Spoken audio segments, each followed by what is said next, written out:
Welcome to Food Talk for Health. Here is your host, Tonia King. Today we talk about discovering some simple daily habits and dietary suggestions that can help promote healthy blood circulation. Joining me today is cardiovascular surgeon, Dr. John Chuback. How are you today? I'm doing fine. Thanks for having me. So nice to talk with you again. Today we're going to talk about some of your great dietary ideas to help us have a healthier heart and maybe some better circulation. Well, again, I'm not sure that any of this is earth-shattering, but it's always good to go over these principles again and again. I always say the first corollary of education is repetition. So, I think that many of your listeners who are very knowledgeable will know a lot of what I'm going to say. Hopefully I can add a few little tidbits. But first and foremost, I think it's really important that we go back to nature, that we start with whole foods, things that look the way they appear in nature. So one of my simplest tips that I give people is when you go to the supermarket, when you go to the grocery store, if anything that you pick up has a list of ingredients on the back, you're probably going down the wrong road to begin with. Right. If it's a bag of carrots, it should just say carrots or preferably organic carrots. Yeah. Right. And same with apples and broccoli and cucumbers and things like that. And same for your proteins, whether it's going to be a fish with heart-healthy fats or lean proteins. You really want to be starting from scratch. And I think that's as fundamental as it gets for starters. Circulation is a big thing, and diet does affect our circulation, right? So are there certain foods that you'd recommend for better circulation? Yeah, well, you raise a great point. Circulation is a really big thing. And to put that into perspective, I mean, this is something that I share with people all the time when I'm on programs like this. This is, you got to be sitting down for this one. Cardiovascular disease kills more Americans than all cancers combined. Okay, so think about that for a second. I mean, that's a devastating statistic. And cardiovascular disease includes the heart, of course, itself, cardiac disease, coronary artery disease and things. But it also includes many, many other organs of the body. Let's say cerebrovascular accident, what we know as a stroke.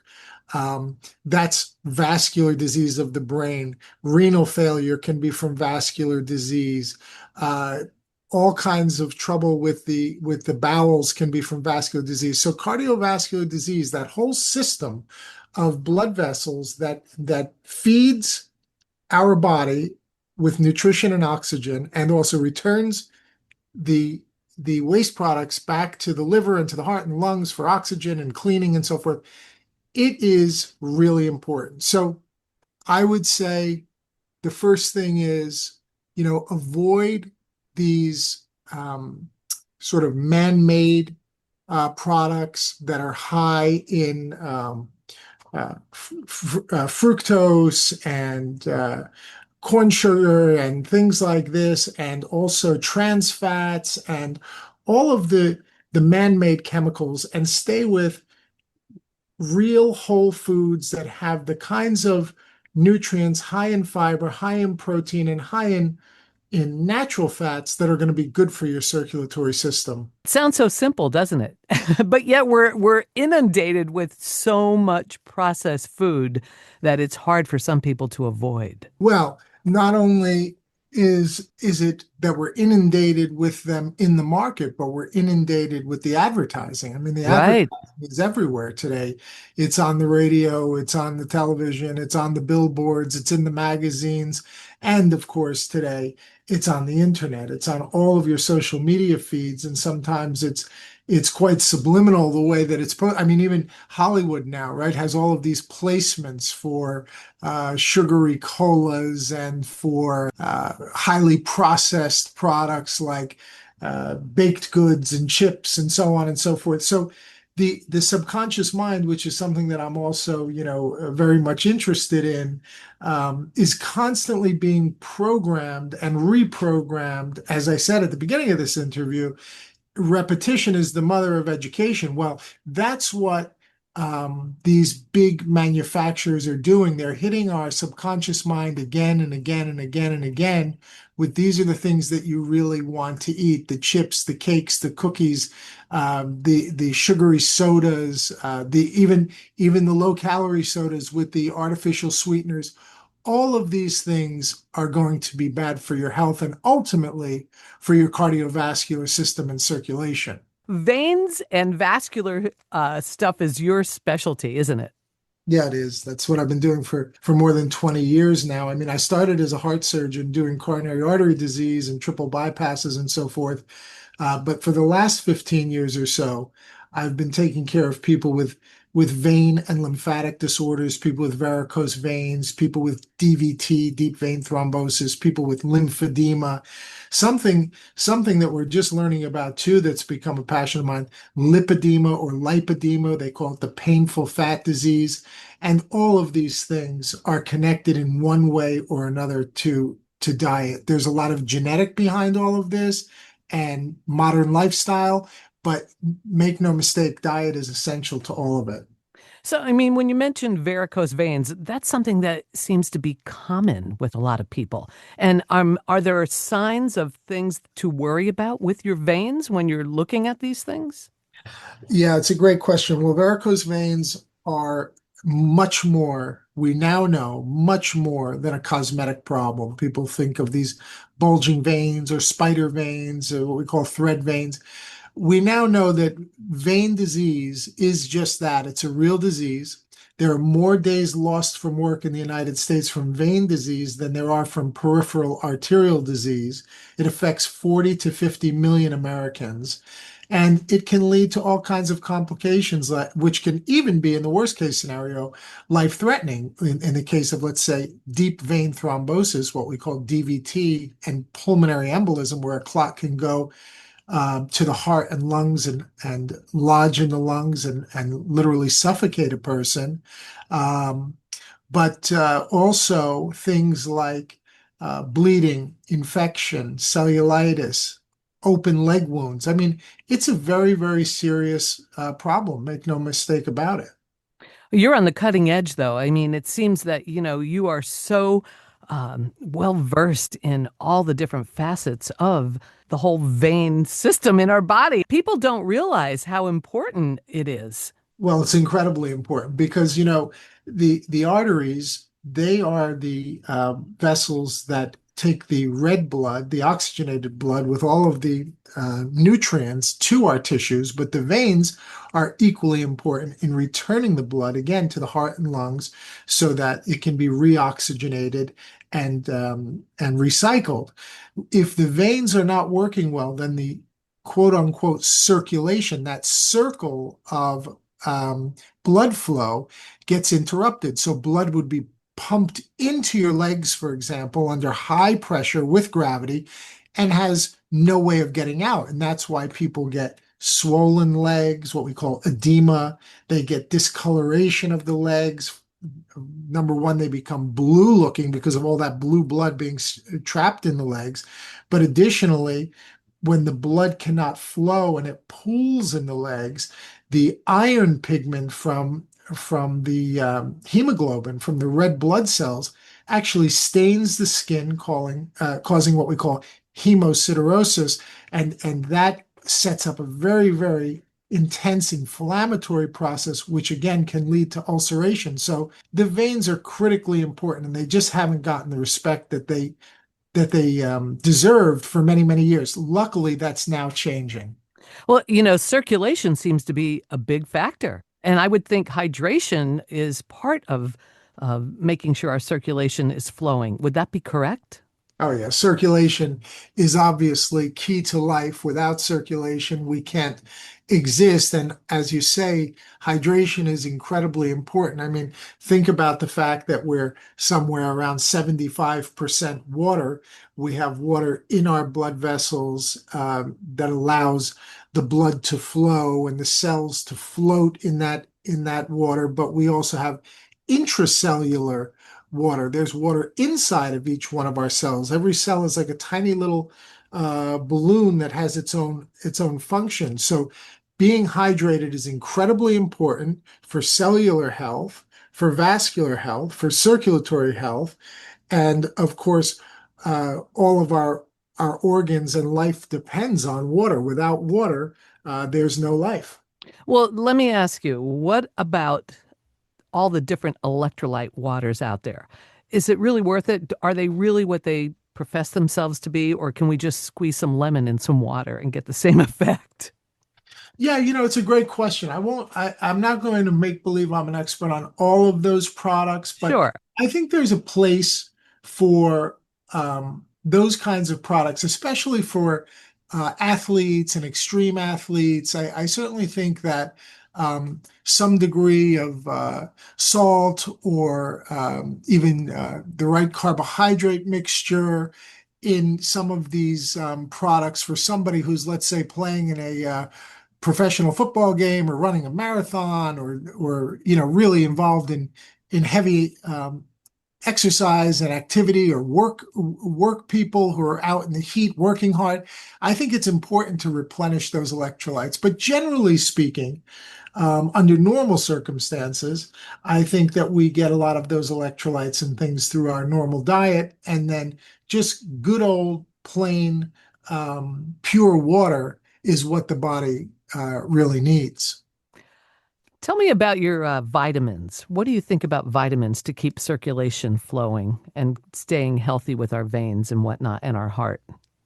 Well, that's another really great question. In medical school, I'm a MD and had a very traditional formal education as a doctor, and those kinds of things were not really promoted, and in many cases were represented as being superfluous, not necessary, and so on and so forth. But on the other hand, we also learned in medical school that there are obviously vitamins, minerals, and so forth that are mandatory and necessary for good health and for survival. So, for example, the examples that I always give my colleagues in medicine, vitamin A.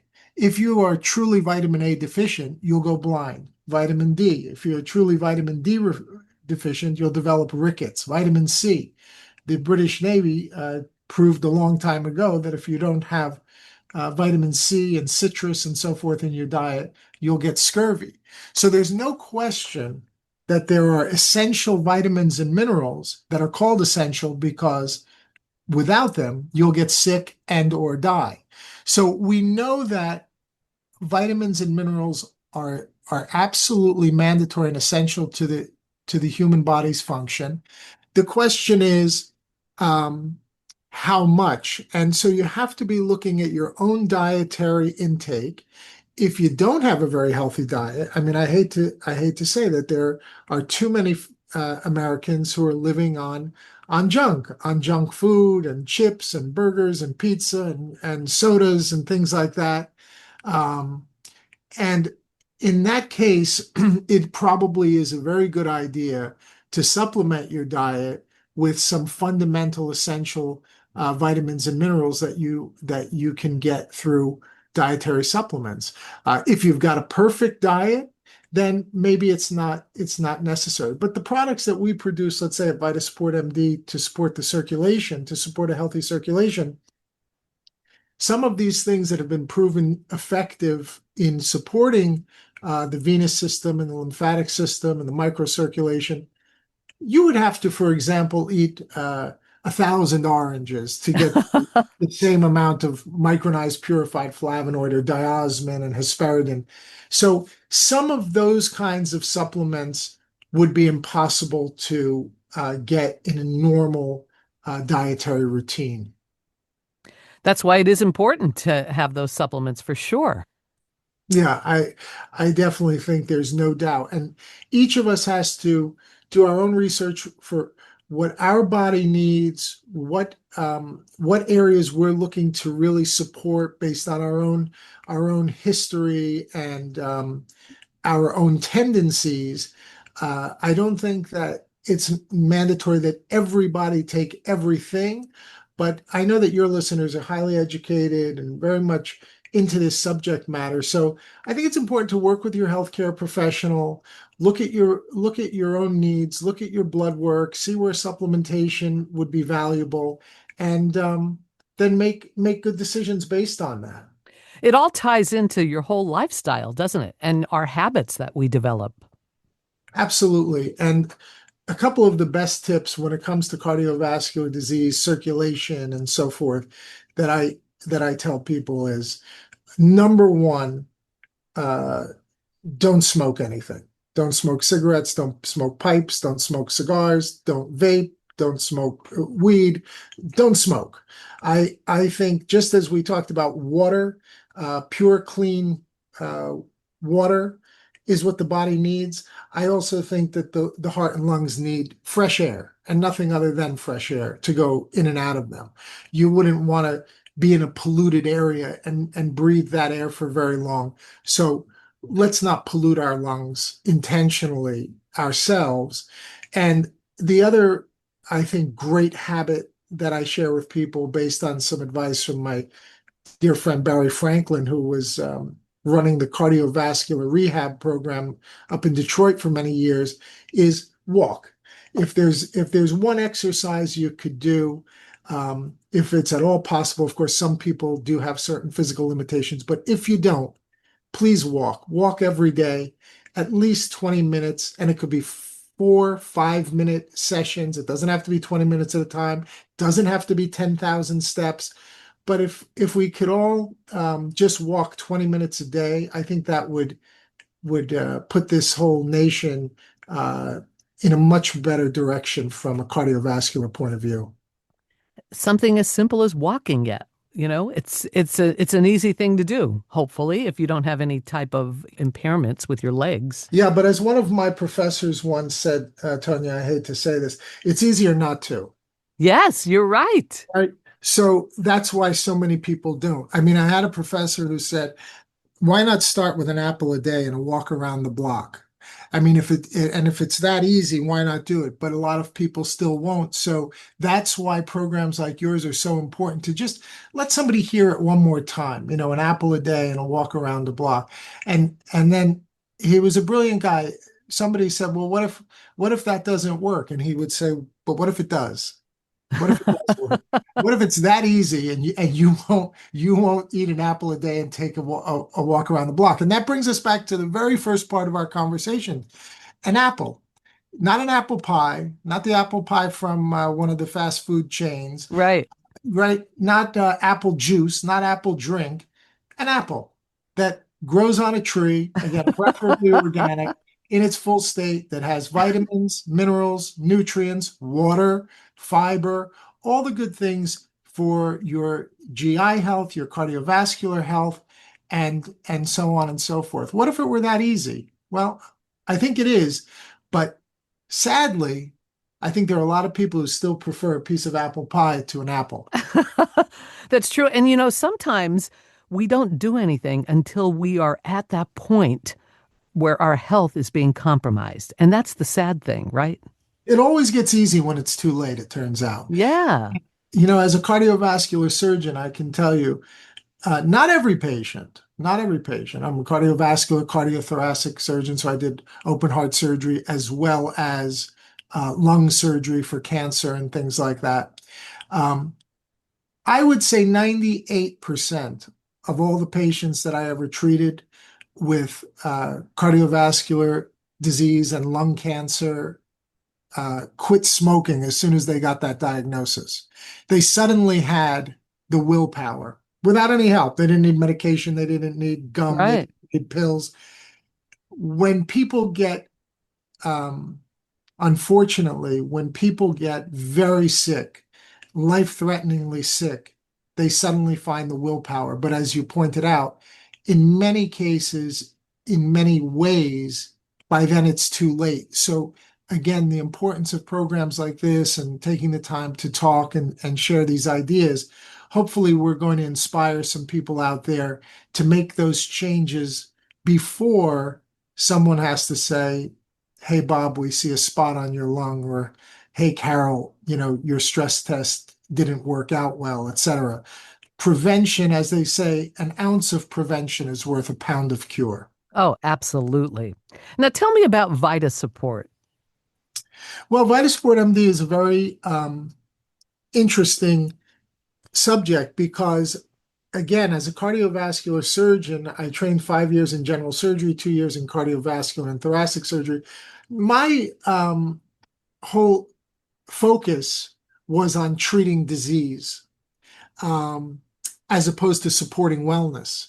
And after so many years of treating disease and seeing how tragic it is to watch people get sick and then have to do big operations on them, lung resections and quadruple bypasses and valve replacements and all of that sort of thing, I thought, wouldn't it be wise for somebody like me who understands these problems to do something and take an active role in supporting wellness and supporting good health?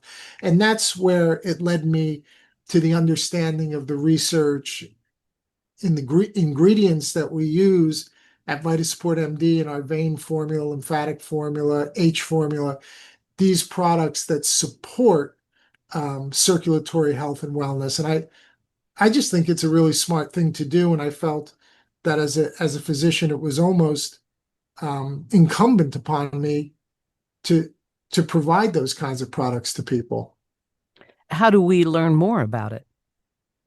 I think the best way would be go to VitasupportMD.com. And the other exciting thing is I just started a new YouTube channel, Dr. John Chuback. All right. Yeah, and we're putting out a lot of, it's been a real, what do you call it? A passionate project, a labor of love, because it does take a lot of time and effort in a very busy life to create those videos. But the Dr. John Chuback channel on YouTube is a place where people can learn a lot about what we're discussing. And of course, they can go to VitasupportMD.com to learn more about the supplements. But we're really working hard to raise awareness.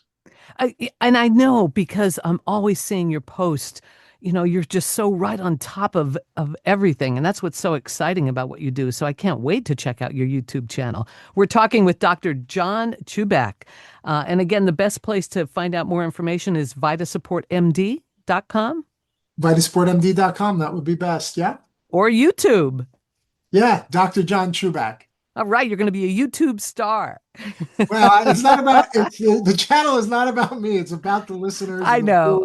I know. I'm just teasing. That's one of the things that as a clinician who's treated so many thousands of patients with my own two hands as a surgeon over these last 30 years between my training and my time in practice, it's been 30 years, which is hard to believe, how the time flies. But it's always been one patient at a time, which is really meaningful, and it's a really special experience that only a doctor and a surgeon could really understand what that means to, use your own mind and your own hands to help another human being. But with VitasupportMD, it gives me an opportunity to really extend that reach, hopefully to hundreds of thousands, if not millions of people. And it's an amazing experience. How exciting. You are definitely special in your class. I really appreciate you taking some time to talk with me today, Dr. John Chuback. Lovely having you on the show. Thanks a million. I look forward to the next time. You've been listening to Food Talk for Health with Tonia King. Thanks for joining us. Eat well to be well. Subscribe to the podcast. Send us a text with any questions. The link is included. Food Talk for Health is produced by Creative Voice and Media. Thanks so much for listening.